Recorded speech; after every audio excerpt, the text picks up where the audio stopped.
Palavra da Verdade, a exposição bíblica com Hernandes Dias Lopes. Meus irmãos, minhas irmãs, convido vocês para abrirem as Escrituras na segunda carta do apóstolo Paulo a Timóteo, no capítulo 4, versos 6 a 18. 2 Timóteo, capítulo 4, versos 6 a 18.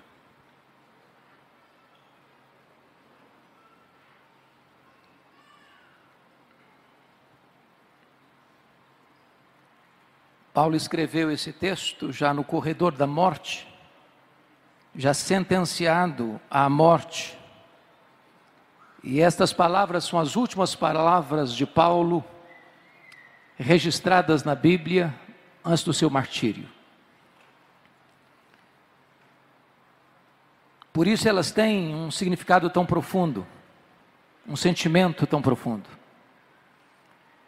E Paulo escreve ao seu filho Timóteo, que estava em Éfeso, e ao escrever, a partir do verso 6, ele diz: quanto a mim, já estou sendo oferecido por libação, e o tempo da minha partida é chegado. Combati o bom combate, completei a carreira, guardei a fé. Já agora a coroa da justiça me está guardada, a qual o Senhor reto juiz me dará naquele dia. E não apenas a mim, mas a todos quantos amam a sua vinda. Procura vir ter comigo depressa, porque Demas, tendo amado o presente século, me abandonou e se foi para Tessalônica. Crescente foi para a Galácia, Tito para a Dalmácia, somente Lucas está comigo. Toma contigo Marcos e traze-o, pois me é útil para o ministério. Quanto a Tíquico, mandei-o até Éfeso. Quando vieres, traz a capa que deixou em Troade, na casa de Carpo, bem como os livros, especialmente os pergaminhos. Alexandre, o latoeiro, causou-me muitos males. O Senhor lhe dará paga segundo as suas obras. Tu guarda-te também dele, porque resistiu fortemente às nossas palavras. Na minha primeira defesa, ninguém foi a meu favor. Antes todos me abandonaram, que isso não lhes seja posto em conta.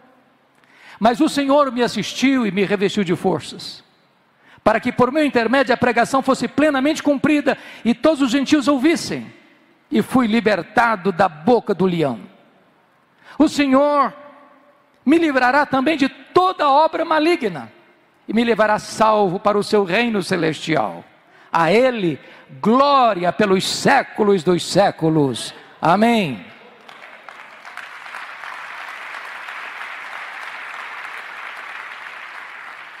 Eu peço licença a vocês para só voltar nesta passagem, já na conclusão da minha fala. Meu propósito nesta noite é apresentar a vocês o apóstolo Paulo. Quem foi este homem?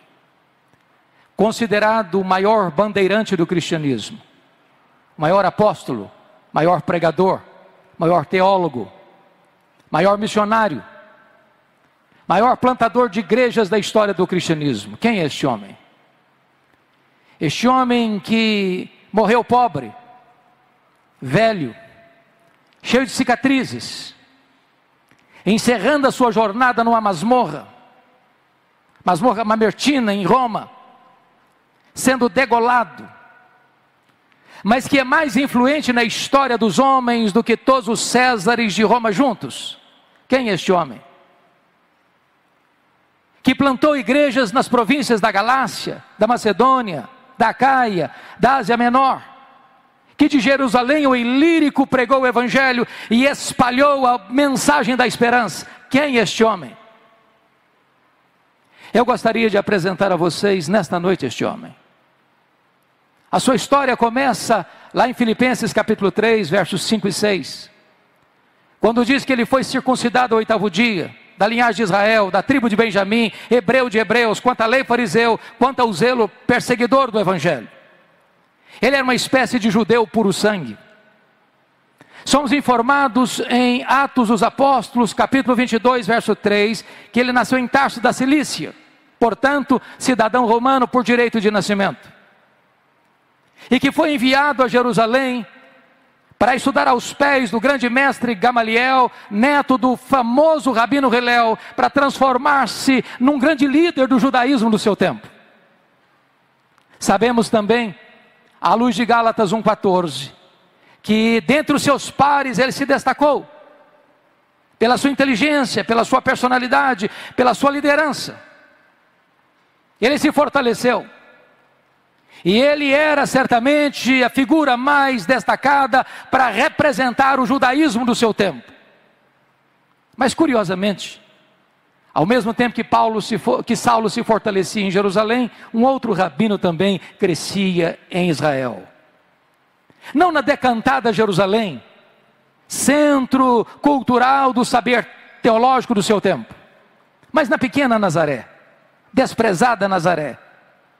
Não galgando os degraus de uma academia teológica, mas com as mãos calejadas na urdidura de uma faina pesada de uma carpintaria.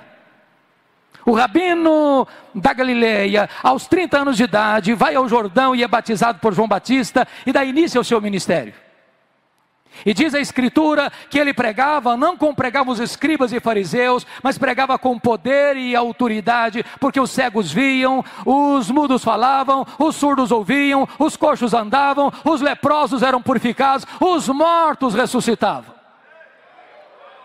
Ele começa a ser caçado, vigiado e perseguido pelas autoridades religiosas de Jerusalém. Os escribas e fariseus caçavam-no, procuravam-no, perseguiam-no. Com uma trama, com uma conspiração traidora, prenderam-no em Jerusalém. Contrataram testemunhas falsas para acusá-lo. O sinédrio judaico costurou contra ele duas acusações graves: blasfêmia contra Deus e conspiração contra César. Levaram-no ao pretório romano e o governador romano Pôncio Pilatos, contra sua consciência, o condena à morte e morte de cruz.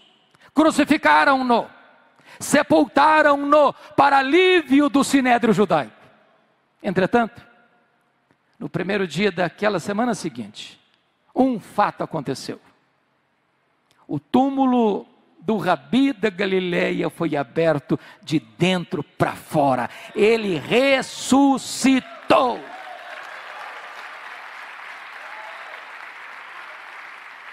Naquele momento, Saulo de Tarso se levanta como o braço de ferro do sinédrio judaico para perseguir de forma implacável e impiedosa a igreja que estava nascendo. E o Novo Testamento nos apresenta dois quadros de Saulo de Tarso. Primeiramente, ele era uma fera selvagem. É exatamente esta expressão de Atos 9:1. Ele respirava ameaças e morte contra os discípulos do Senhor. E essa expressão na língua grega é a mesma usada por uma fera selvagem que salta sobre a sua presa para destruí-la. Ele era uma fera selvagem. Se não, vejamos. Somos informados em Atos 8:3 que ele assolava a igreja, entrando nas casas e arrastando homens e mulheres para lançá-los na prisão. Ele não respeitava domicílio doméstico. Somos informados ainda em Gálatas capítulo 1, versículo de número 13, que ele não só assolava, mas ele também devastava a igreja. Mas Atos 9:21 diz que ele exterminava os discípulos do Senhor Jesus em Jerusalém.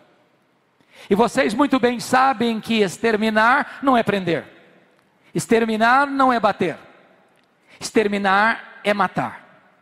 Saulo era um assassino, um homem sanguinário. Isso fica ainda mais claro quando você olha para Atos 22:4, quando diz que ele perseguiu o caminho até a morte. Em outras palavras, ele não perseguiu apenas os crentes, ele perseguiu a religião dos crentes, ele perseguiu o caminho, com fúria assassina. Mas Atos 26:9 diz que ele entendia que devia fazer muitas coisas contra o nome de Jesus. Em outras palavras, ele não perseguia apenas os crentes, ele não perseguia apenas a religião dos crentes, ele perseguiu Deus dos crentes, ele perseguia Jesus. Mas Atos 26:10 diz que ele encerrou muitos, não poucos, não alguns, mas muitos dos santos em prisões, e contra esses muitos, ele dava o seu voto quando os matavam. Em outras palavras, Saulo era um serial killer, Saulo era um assassino em série, Saulo era uma fera selvagem, Saulo era um assassino perigoso. Mas mais, Atos 26:11, diz que por todas as sinagogas, ele ameaçava os cristãos, açoitando-os, e até por cidades estranhas, demasiadamente enfurecido, ele os perseguia. Em outras palavras, ele não perseguia os crentes apenas fisicamente, ele perseguia também psicologicamente. Ele entrava numa sinagoga e dizia para os crentes: ou você nega Jesus, eu te prendo; ou você nega Jesus, eu te bato; ou você nega Jesus, ou eu te mato. Ele era uma fera selvagem. Mas em segundo lugar, irmãos, o Novo Testamento nos apresenta um outro quadro dele. Ele era também um touro indomável. Esta figura está em Atos 26:14. Quando o próprio Senhor Jesus aparece para ele no caminho de Damasco e diz: Saulo, Saulo, por que me persegues? Dura coisa te é recalcitrares contra os aguilhões. O que é um aguilhão? É uma ferramenta para amansar touro bravo. E podem ter certeza, às vezes nós imaginamos que o Espírito Santo só começou a agir na vida de Saulo lá no caminho de Damasco, mas não é assim não. Todas as vezes que Saulo de Tarso entrava numa casa para prender um crente, toda vez que Saulo de Tarso entrava numa sinagoga para bater num crente, toda vez que Saulo matava um crente ou dava autorização para matá-lo, era o Espírito Santo picando a sua consciência, era Deus ferroando esse touro bravo para que ele se amansasse. Mas esse touro bravo não quer ser amansado. Até o dia que o domador de touro bravos, enquanto ele está furiosamente se dirigindo a Damasco, troveja desde os céus e joga esse touro bravo no chão e grita aos seus ouvidos: Saulo, Saulo, por que me persegues? Dura coisa te é recalcitrares contra os aguilhões. O touro bravo está caído, o touro bravo está vencido, o maior perseguidor do cristianismo está convertido. Fecha-se aqui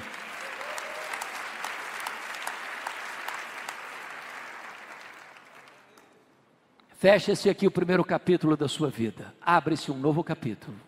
A preparação de Saulo para o ministério. Diz a Bíblia que ele ficou cego no caminho de Damasco. Foi conduzido para a casa de Judas, na rua direita em Damasco. Quando Atos 9:13 diz que o Senhor aparece para Ananias e diz: Ananias, vai à rua direita, à casa de Judas, e põe as mãos sobre Saulo, para que ele volte a enxergar. E Ananias diz para o Senhor: mas eu tenho ouvido de tanta gente quantos males tem feito este homem aos teus santos em Jerusalém. Mas Deus respondeu: vai, porque ele é para mim um vaso escolhido para levar o meu nome aos gentios, aqueles que estão distantes. E Ananias vai e impõe as mãos sobre ele, e ele volta a enxergar. Ele fica cheio do Espírito Santo, e ele se levanta e é batizado. Agora eu peço que você abra sua Bíblia comigo em Atos 9:20, por gentileza.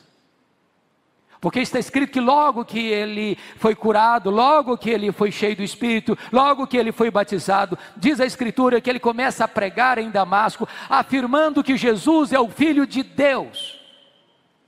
Mas por favor, confira agora Atos 9:22. Diz que Saulo mais e mais se fortalecia, confundindo os judeus, demonstrando que Jesus é o Cristo, que Jesus é o Messias. E eu pergunto a vocês: há alguma diferença entre o que ele fez no verso 20 para o que ele fez no verso 22? No verso 20 ele afirma que Jesus é o Filho de Deus, mas no verso 22 ele demonstra que Jesus é o Messias, que Jesus é o Cristo. Há uma grande diferença. Demonstrar é provar uma tese, detalhada, meticulosa e exaustivamente.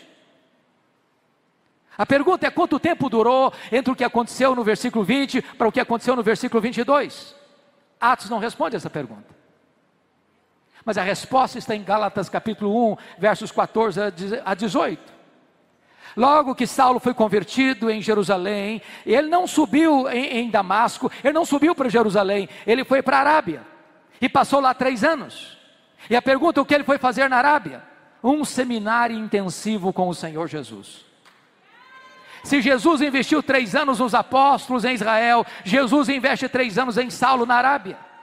Na Arábia ele não aprende as doutrinas do cristianismo como aprendeu as doutrinas do judaísmo aos pés de um mestre humano, mas ele recebe por revelação direta do Senhor Jesus Cristo. E certamente ele releu o Antigo Testamento, certamente ele revê a sua teologia, e certamente ele constata que aquele Jesus que ele perseguira, de fato era o Messias, o Filho de Deus. Então diz Gálatas 1,18, que 3 anos depois, convencido dessa verdade, ele retorna para Damasco, e é exatamente aí que se encaixa o verso 22, Saulo mais e mais se fortalecia, confundindo os judeus, demonstrando que Jesus é o Cristo. O que acontece com ele? Os judeus resolvem matá-lo. Ele precisa sair fugido, de noite, dentro de um cesto, muralha abaixo. Para onde ele vai agora? Diz Atos 9,26, que agora então ele sobe para Jerusalém. Mas preste atenção, irmãos, eu quero levantar uma tese aqui, e eu preciso muito da sua atenção. Que tese? A tese é a seguinte: imaginamos nós que Saulo, logo depois da sua conversão, já foi poderosamente usado por Deus. Isso não é um fato, isso não é um fato. Quando Saulo sobe para Jerusalém, ele está governado por aquilo que nós chamamos hoje de velha aliança. O que era a velha aliança? Quando Moisés desce do Sinai com as tábuas da lei, o povo disse para ele: tudo o que o Senhor falou, nós faremos. Eu pergunto, fizeram? A resposta é não. Por que não? Faltava-lhes sinceridade? Muito mais, faltava-lhes poder. Na velha aliança tudo depende de nós, nada depende de Deus. Mas na nova aliança tudo depende de Deus e nada depende de nós. A doutrina da nova aliança foi ensinada pelo próprio apóstolo Paulo, na sua 2ª carta aos Coríntios, a partir do capítulo 2, verso 14. Graças, porém, a Deus, que em Cristo sempre nos conduz em triunfo, e por meio de nós manifesta a fragrância do seu conhecimento, tanto nos que são salvos como nos que se perdem. Para uns cheiro de morte para a morte, para outros aroma de vida para a vida. Mas quem, porém, é suficiente para essas coisas? A pergunta fica no ar no capítulo 2, verso 16, de 2 aos Coríntios, sem resposta. E a resposta só chega no capítulo 3, versos 4 a 6, quando Paulo diz: a nossa suficiência vem de Deus. Então eu quero lhes dizer que quando Saulo sobe para Jerusalém, ele sobe ainda regido pela velha aliança. E eu quero lhes dizer por quê. Primeiro, porque ele sobe pensando que ele vai ser o grande líder da igreja em Jerusalém. E ele tem motivos para pensar assim. Primeiro, porque todos os apóstolos de Jesus, exceto Judas Iscariotes, eram galileus. E lá na Judéia, os galileus, lá do norte, eram tidos como gente de 2ª classe, eram desprezados. E Saulo pensou: esses homens galileus aqui em Jerusalém não vão conseguir nada, aqui precisa de um líder, e eu tenho o melhor perfil, eu tenho o melhor currículo, eu sou o cara, eu vou ocupar esse espaço. Mas em segundo lugar, ele tinha uma outra razão. Todos os apóstolos de Jesus eram homens iletrados. E Jerusalém era a capital intelectual da teologia. Lá estava o Sinédrio, lá estavam os escribas, lá estavam os fariseus, lá estavam os saduceus, lá estava a elite religiosa de Israel. E Saulo pensou: esses homens, além de galileus, incultos, não vão conseguir nada aqui. Mas quando ele chega na cidade de Jerusalém, diz Atos 9:26, que não alguns, não a maioria, mas todos os discípulos não acreditaram na conversão dele.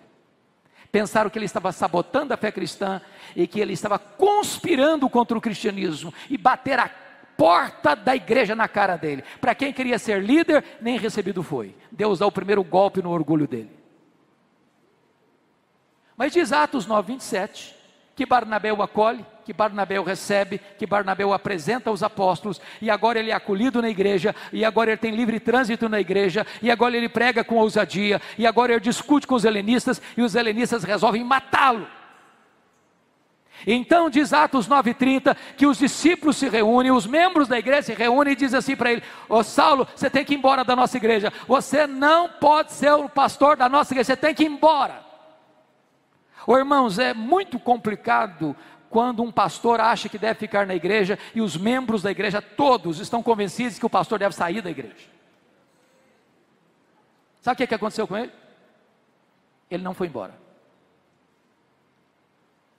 Mas diz Atos 22, versos 17 a 19, aliás 17 a 21, que não foram apenas os membros da igreja que queriam que ele fosse embora, não. O próprio Deus apareceu para ele e disse para ele: vai embora de Jerusalém, que eles não vão te ouvir.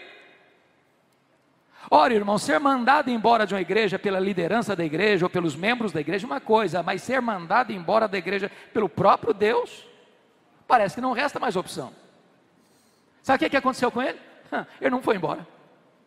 Ao contrário, no versículo 18, 19, ele começa a argumentar com Deus, ele começa a dizer para Deus: ó Deus, eu persegui a igreja aqui, eu até era testemunho quando Estevão foi apedrejado, eu guardei as vestes daqueles que o apedrejaram. Sabe o que ele está dizendo para Deus?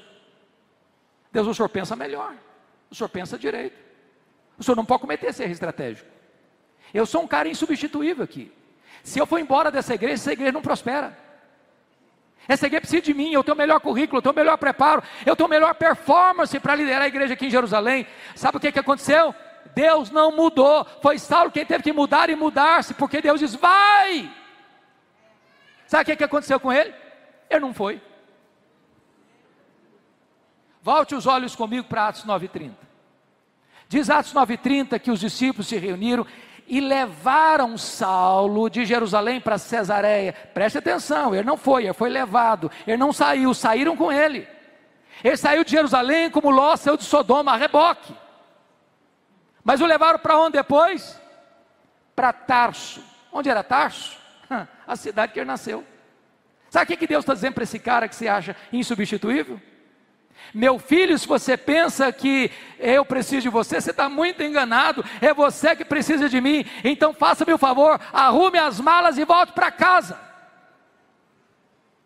Sabe o que Deus está fazendo? Deus está trabalhando nele, para depois trabalhar através dele, porque Deus está mais interessado em quem você é, do que no que você faz.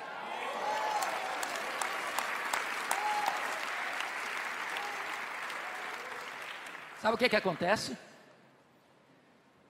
O homem que queria ser líder fica 10 anos no molho, no anonimato, longe dos holofotes, em Tarso, completamente apagado.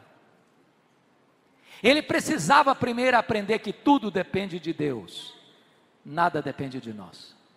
Mas o pior não tinha acontecido não. O pior está em Atos 9:31. Diz que quando Saulo foi embora da igreja de Jerusalém, a igreja passou a crescer e a ter paz. Você quer coisa pior para um pastor do que isso? O dia que ele vai embora da igreja, todos os problemas da igreja se resolvem e a igreja explode em crescimento? Pois bem, queridos, Atos 11 diz que houve um avivamento, um grande despertamento lá em Antioquia da Síria, a terceira maior cidade do mundo. A igreja de Jerusalém manda para lá Barnabé. E diz Atos 11:25, que quando Barnabé chegou, lembrou-se de Saulo, foi lá em Tarso buscar Saulo, e durante um ano eles ensinaram a grande multidão a palavra de Deus em Antioquia, e depois de um ano de ensino da palavra de Deus, o Espírito Santo aparece para a igreja e diz: agora separai-me a Barnabé e a Saulo para a obra a que os tenho chamado. Preste atenção a quem o Espírito Santo mandou separar. Não foi Saulo e Barnabé, foi Barnabé e Saulo. Você já foi reserva alguma vez? Já andou na sombra de alguém alguma vez? Ele não era o líder, ele era o liderado. Deus ainda estava trabalhando nele, para depois trabalhar através dele. Até que chegaram em Pafos. João Marcos está com eles, o primo de Barnabé, como auxiliar dos dois missionários. E o procônsul se interessa pelo evangelho, mas o seu mágico, a tiracolo, quer impedir o governador de ouvir a palavra e ser convertido, porque se o governador se convertesse, ele perdia o emprego de mágico. E quando Saulo percebeu a artimanha do mágico, olhou para ele e disse: ó servo do diabo, até quando perverterás os retos caminhos de Deus? Pois ficarás cego, e o mágico fica cego, e os olhos espirituais do governador são abertos. E a partir dali, Saulo deixou de usar o seu nome judaico Saulo, para usar o seu nome romano Paulo, e a partir dali ele se transforma no maior líder do cristianismo. Diz a Bíblia em Atos 13:13 que esse jovem João Marcos deixa os 2 missionários em perto da Panfilha e retorna à casa da sua mãe. Talvez porque, segundo os historiadores e os estudiosos, perto da Panfilha era uma região alagadiça, pantanosa, com forte incidência de malária, e muito provavelmente Paulo pega uma malária aqui, porque consta a Bíblia lá em Gálatas 4, que Paulo pregou o evangelho pela primeira vez na Galácia por causa de uma enfermidade física. Não consta que Paulo tenha saído doente de Antioquia da Síria, mas consta que ele chegou lá na Galácia, lá nas montanhas do Cáucaso, doente. Talvez seja isso o espinho na cara, mensageiro de Satanás para lhe esbofetear, a fim de que ele não se ensoberbecesse. E então ele deixa essa região alagadiça e pantanosa e sobe as montanhas do Cáucaso para pregar o evangelho em Antioquia da Pisídia, Icônio, Derbe, Listra. E ele prega com poder, mas tem luta, tem lágrimas. Ele é apedrejado em Listra, mas deixa igrejas plantadas, lideranças estabelecidas. Quando ele retorna da sua primeira viagem missionária, diz Atos 14:27, que reunida a igreja, testemunharam quantas coisas fizera Deus, e como Deus abrira a porta do evangelho para a pregação. Meus irmãos, nota de rodapé: tem espaço para testemunho na igreja, mas não tem espaço para promoção humana na igreja. Paulo não relatou quantas coisas fizeram eles, mas quanta coisa fizera Deus. Quem faz a obra é Deus, nós somos apenas os seus cooperadores. Agora preste atenção, não tem crescimento de igreja sem luta, não tem. Porque Atos 15:1 diz que logo que os gentios começaram a se converter, os membros da seita dos fariseus desceram de Jerusalém e começaram a dizer para os crentes gentios: se vocês não se circuncidarem, vocês não poderão ser salvos. Ora, mas isso não é evangelho? Isso é dizer que a graça não é suficiente? Isso é afirmar que sua fé em Cristo não é suficiente? Isso é agregar à graça algo mais? E é preciso dizer que você não é salvo pelas obras, você não é salvo pela fé, mas as obras, você é salvo só pela fé que produz obras.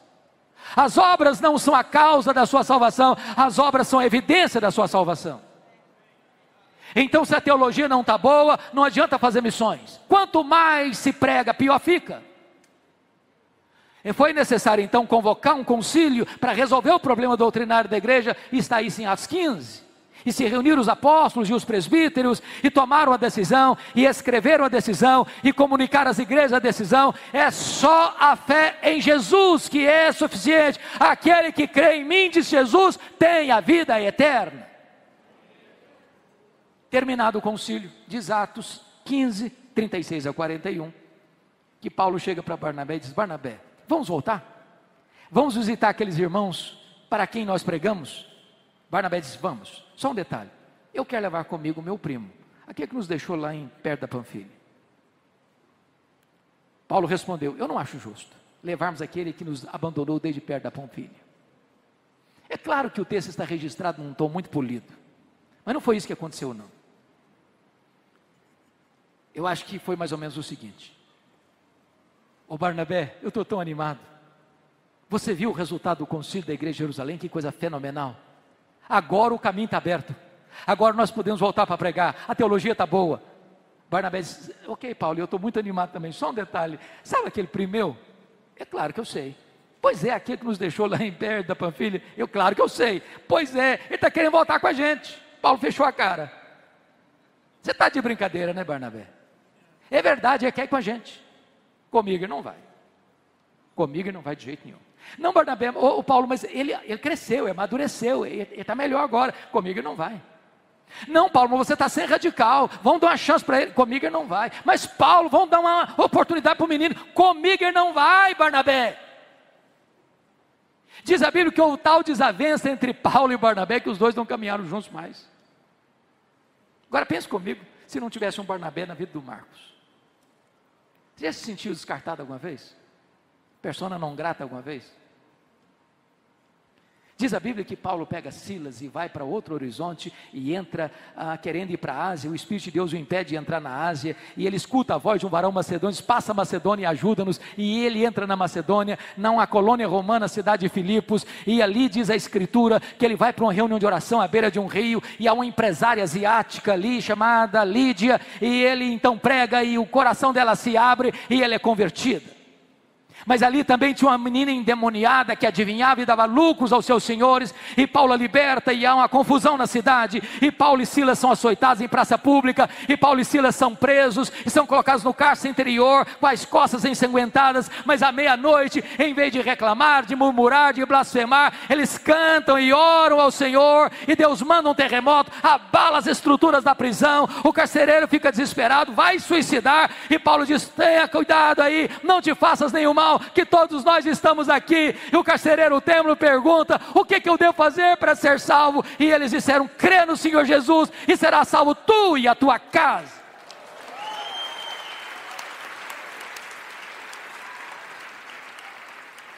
Eles deixam a igreja organizada em Filipos, e eles vão para a capital da Macedônia, a cidade de Tessalônica, e deixam a igreja plantada, e ali tem tumulto, e eles são escorraçados da cidade, e eles vão para Bereia, e deixam a igreja modelo, e eles são expulsos dali, e ele precisa fugir para Atenas às pressas, e ele chega na capital intelectual do mundo, e prega a palavra de Deus, e ele sai de Atenas e vai para Corinto, onde fica 18 meses, e planta uma igreja. De Corinto, ele escreve as suas 2 cartas aos Tessalonicenses, porque já tinha escrito a primeira carta, a carta aos Gálatas. Depois de 18 meses, ele vai para Éfeso, na terceira viagem, passa 3 anos, experimenta um grande avivamento. Irmãos, quando eu leio Atos 19, o meu coração pulsa, e pulsa muito. Sabe por quê? Éfeso era uma capital de uma província, uma metrópole. Tinha 300 mil habitantes na época. Hospedava uma das 7 maravilhas do mundo antigo, o templo da grande deusa Diana. 4 vezes maior do que o Partenon de Atenas. A cidade era idólatra. A cidade era marcada por ocultismo. E Paulo chega ali, em 3 anos, sem os meios de comunicação que nós temos, de rádio, televisão, jornais, bíblias impressas, mídias sociais. E em 3 anos, a idolatria recua. A feitiçaria entra em colapso, a palavra de Deus prospera, igrejas são plantadas em toda a província: Esmirna, Pérgamo, Sardes, Filadélfia, Tiatira, Laodiceia, Colossos, Hierápolis. E agora ele está saindo de Éfeso, de onde escreve as suas 2 cartas aos Coríntios, porque tinha feito um compromisso de ir para os gentios, mas não se esquecer dos pobres, e por causa de uma grande fome na época do imperador Cláudio, ele está levantando uma coleta para os pobres da Judéia, e está agora se dirigindo a Jerusalém para entregar essa oferta aos pobres da Judéia, quando ele para em Mileto para se reunir com os presbíteros de Éfeso. E Atos 20, versículo 24, ele diz: eu quero que vocês entendam uma coisa: em nada considero a vida preciosa para mim mesmo, conquanto que eu complete a minha carreira e o ministério que eu recebi do Senhor Jesus, para testemunhar o evangelho da graça de Deus. E quando ele chega em Jerusalém, como ele mesmo havia pensado, e o Espírito Santo a ele revelado, que esperava a ele cadeias e tribulações, quando ele embarca e chega em Cesareia Marítima, o profeta Ágabo o prende com um cinto e diz: é isso que eles vão fazer com você em Jerusalém? Ele diz: eu estou pronto não só a ser preso, eu estou pronto a morrer por Jesus em Jerusalém. Quando ele chega em Jerusalém, de fato ele é preso. 40 judeus entram em anátema, um voto de anátema: não vamos comer, não vamos beber, enquanto nós não matarmos Paulo. A notícia vaza, chega ao sobrinho de Paulo, é comunicado ao comandante, ele é trasladado naquela noite, sob forte escolta militar, de Jerusalém para Cesareia Marítima, onde estava o quartel-general de Roma em Israel, e fica 2 anos ele preso, sob a égide dos imperadores Félix e Festo. Porque eles estavam prontos porque o Sinédrio estava cooptando o governador, para que o governador entregasse Paulo para o Sinédrio, e eles planejavam matá-lo na estrada. Paulo, entendendo isso, disse: eu sou cidadão romano, e eu quero ser julgado diante de César em Roma. O governador disse: para Roma você quer ir, para Roma você irá. Agora, o que você espera? Quando ele escreveu a sua carta aos romanos, indo para Jerusalém, ele disse do seu desejo de ir a Roma, como missionário, para fortalecer aqueles irmãos e ser enviado à Espanha. Quando ele estava preso em Jerusalém, Atos 23:11, diz que o próprio Deus apareceu para ele na fortaleza de Antônio e disse: coragem, Paulo, assim como você deu testemunho em Jerusalém, eu quero que você dê testemunho também em Roma. Então ele queria ir para Roma, Deus o queria em Roma. O que você esperaria era uma viagem tranquila para Roma, mas não foi assim. Ele embarcou e enfrenta um naufrágio. O trigo precisa ser jogado fora, a carga do navio se perde, há um pânico dentro daquele navio, 276 pessoas, mas um anjo de Deus apareceu para eles e disse: coragem, Paulo, eu entreguei toda essa gente na sua mão, ninguém vai morrer, mas é necessário que vocês vão dar numa ilha. Quando o dia amanhece, eles enxergam terra, é a ilha de Malta, o navio se arrebenta todo, mas ninguém perece.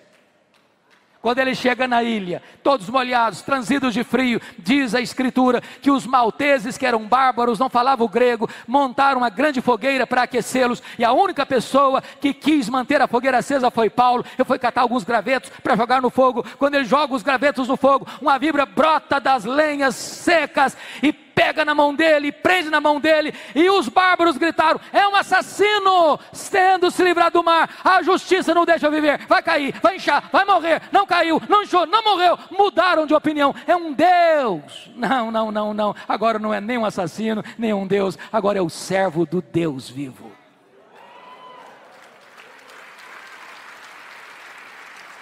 Na verdade, não foi a tempestade que levou Paulo para a ilha de Malta, foi a mão da providência divina. O governador estava doente, pai do prefeito, e diz a escritura que Paulo orou por ele, ele foi curado. Os demais enfermos vieram e Paulo orou por eles, eles foram curados. Passados 3 meses do inverno rigoroso, suprindo todas as necessidades de Paulo, mandaram-no para Roma, com todas as suas necessidades supridas. Mas ele chega em Roma não como quisera chegar, ou sonhara chegar, ele chega preso e algemado.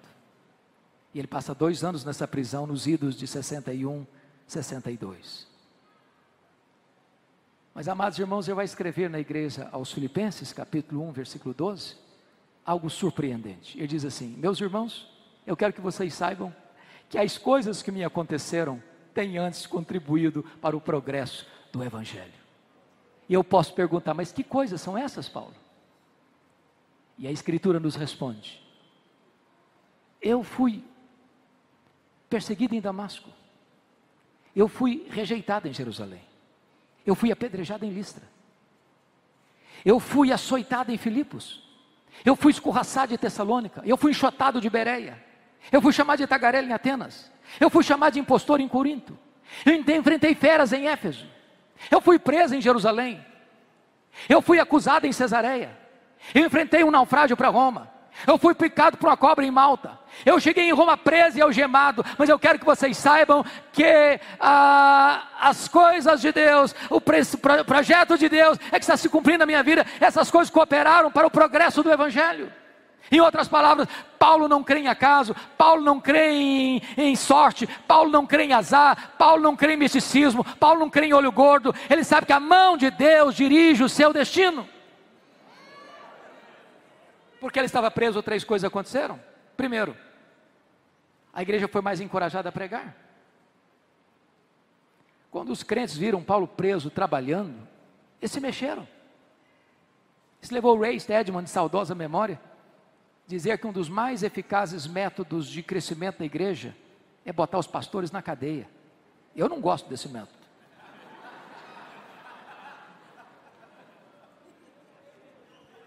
Porque Paulo estava preso, diz ele, toda a guarda pretoriana tomou conhecimento das minhas cadeias em Cristo. Em outras palavras, o que era a guarda pretoriana?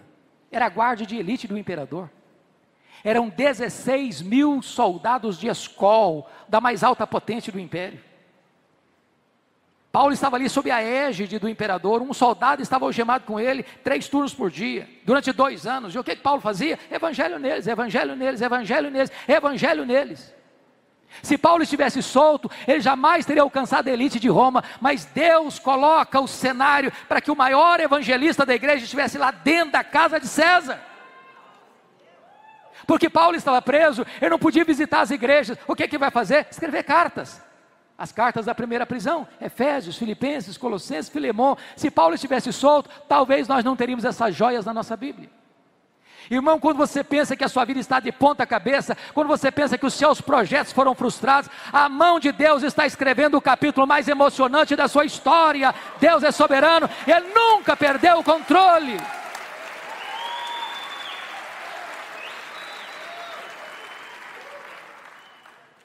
Dessa primeira prisão, Paulo orou para sair. Paulo pediu oração para sair. E de fato saiu. Mas não saiu para se aposentar, para deitar numa cadeira de balanço, para vestir um pijama. Ele saiu para fazer a 4ª viagem missionária. Ele deixou Tito em Creta, ele deixou Timóteo em Éfeso. Muito provavelmente já foi à Espanha, como era seu projeto. Mas no interregno da primeira para a segunda prisão, um fato acontece. Trágico fato acontece. No dia 17 de julho do ano 64, a cidade de Roma, a capital do império, a mais rica, mais populosa, mais poderosa cidade, com mais de 1 milhão de habitantes, é incendiada. 7 noites, 6 dias de incêndio. E Nero, o imperador, o verdadeiro incendiário, assiste o espetáculo macabro do alto da torre de Mecenas, vestido de ator, tangendo a sua lira. Quando o incêndio acabou, dos 14 bairros de Roma, 10 deles devastados pelas chamas, um fato acontece muito curiosamente. Os 4 bairros que não foram atingidos pelas chamas eram densamente povoados por judeus e cristãos. Isso deu a Nero um álibi para botar a culpa do incêndio de Roma nos cristãos. Faltou madeira para fazer cruz, tamanha quantidade de crentes crucificados. Quando não tinha mais madeira, os crentes eram cobertos de piche, amarrados nos postes e queimados vivos para iluminar as noites de Roma. A essas alturas, Paulo é o grande líder do Ocidente. E ele é procurado, e ele é caçado. Até que botam a mão nele. Talvez em Troade, na casa de Carpo. Não deu sequer para pegar sua capa, seus livros, seus pergaminhos. E agora ele é jogado na masmorra Mamertina, um lugar úmido, frio, insalubre, nauseabundo, de onde as pessoas saíam leprosas ou para o martírio. Pois foi desta masmorra que ele escreve a sua última carta. Porque as 2 cartas, 1 Timóteo e Tito, ele escreveu no interregno da primeira para a segunda prisão. E agora eu peço que você abra sua Bíblia no texto que eu li no começo, para nós encerrarmos. Eu pergunto a vocês, como é que esse homem se sente? Depois de ter sido o grande bandeirante do cristianismo, encerrando a sua biografia numa masmorra. Acusado. Ele não está preso como um apóstolo, ele está preso como um bandido. É o que ele diz no capítulo 2, verso 9. Acusado de malfeitor. Ele está preso e todos os da Ásia o abandonaram. Ele está preso e até Timóteo está com vergonha dele. Ele está preso e na primeira audiência de sua defesa, ninguém foi a seu favor, antes todos o abandonaram. E então ele é julgado à revelia de qualquer testemunha a seu favor, e ele sai daquela audiência condenado à pena de morte. Por ser cidadão romano, ele não foi crucificado como foi Pedro, ele foi degolado. Mas antes de fechar as cortinas, ele vai dar o seu testemunho. Primeiramente fazendo uma avaliação do seu passado no versículo de número 7. Combati o bom combate, completei a carreira, guardei a fé. Ele vai fazer uma avaliação do seu presente no versículo 6. Quanto a mim, já estou sendo oferecido por libação e o tempo da minha partida é chegado. Ele vai fazer uma avaliação do seu futuro no versículo 8. Já agora a coroa da justiça me está guardada, a qual o Senhor reto juiz me dará naquele dia, e não apenas a mim, mas a todos quantos amam a sua vinda.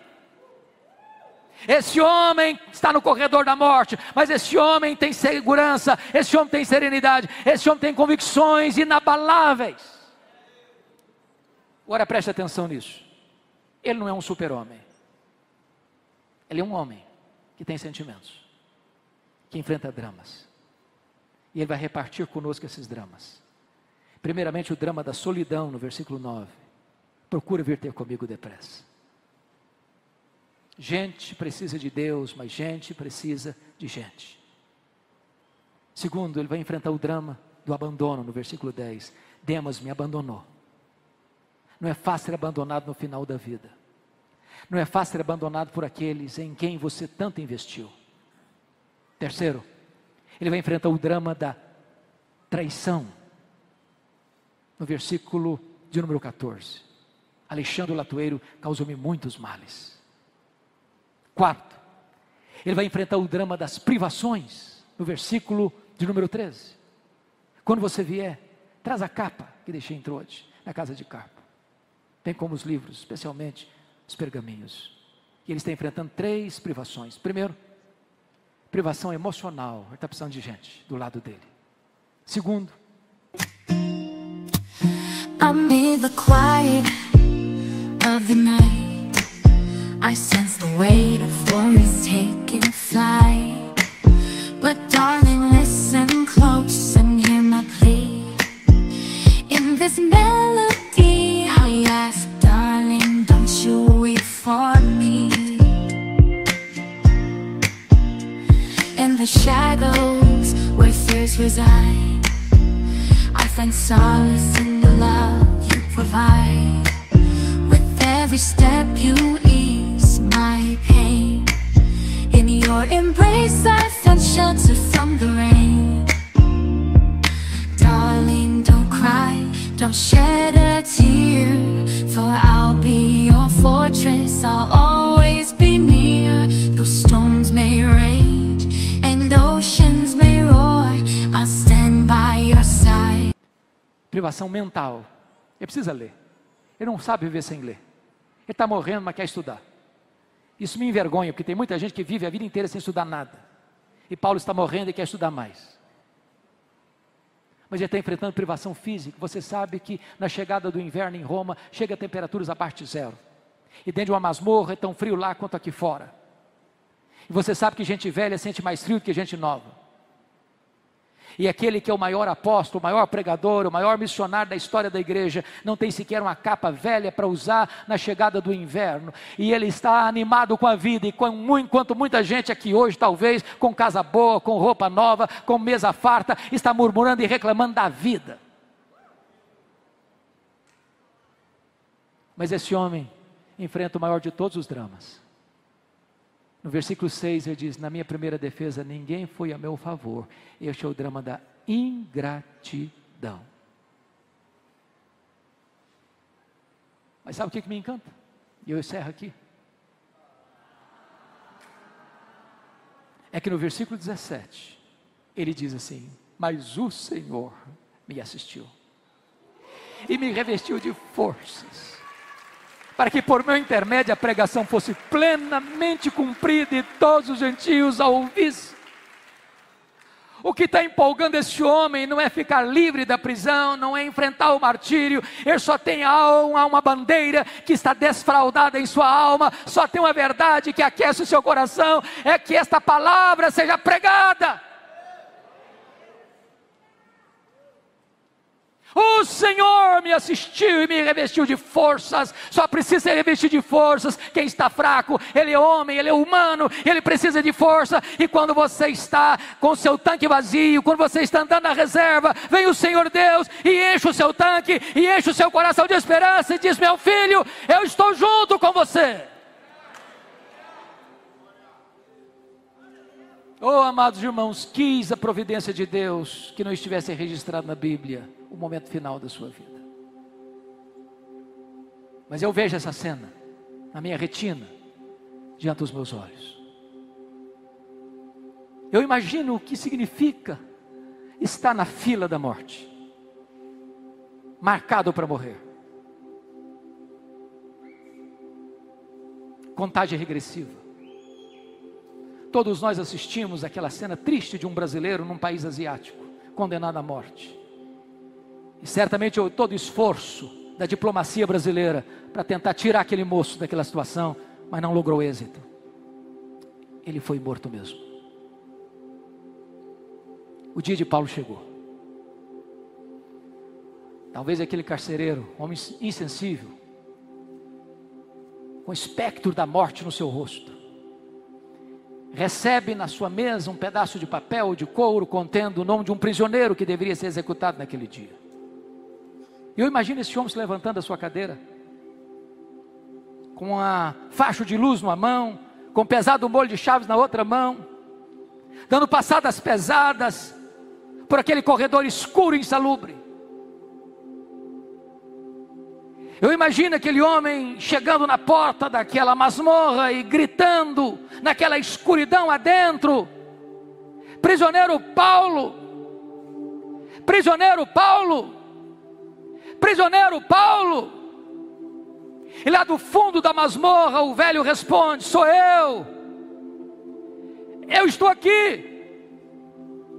E ele é acorrentado, ele é arrancado daquela masmorra, e ele atravessa aquele corredor escuro, e ele é levado ao local da sua execução.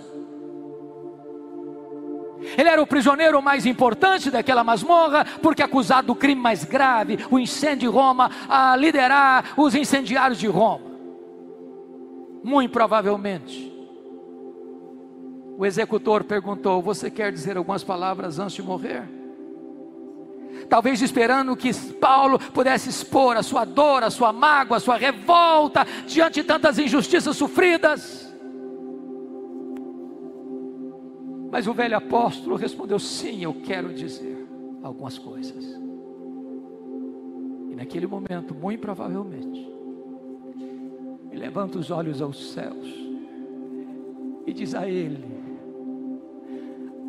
ao Senhor Jesus: glória pelos séculos dos séculos, amém. Botou a cabeça no cepo. A espada de Roma tosou-lhe a cabeça. Cabeça para um lado, corpo para o outro. Tombou na terra como um mártir. Foi recebido no céu como um príncipe. É este homem que diz para você hoje, nesta noite: sede meus imitadores, como eu sou de Cristo. Amém. Palavra da Verdade, a exposição bíblica com Hernandes Dias Lopes.